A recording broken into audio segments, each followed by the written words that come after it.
Bienvenue sur la place de la Bastille telle que vous la connaissez aujourd'hui. Mais il y a 230 ans, jour pour jour, voilà ce qui trônait sur cette place. La forteresse de la Bastille, un immense château fort haut comme un immeuble de 9 étages. En 1789, cela fait déjà près de 5 siècles qu'elle se dresse ici, à l'origine pour protéger l'entrée est de Paris. Mais avec le temps, elle est devenue une prison d'État, un symbole de la tyrannie royale.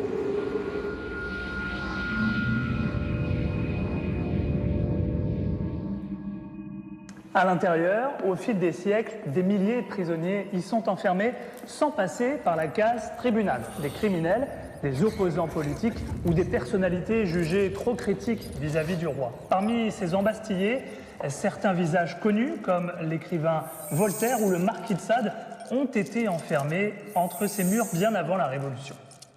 Ce 14 juillet 1789, on ne dénombre que 7 prisonniers à l'intérieur de ces cellules. Mais ce n'est pas pour les libérer que dans l'après-midi, une foule de Parisiens en colère pénètre à l'intérieur de la forteresse.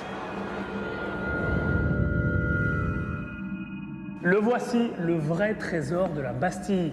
250 barils de poudre à canon et des cartouches. Voilà ce que la foule est venue chercher.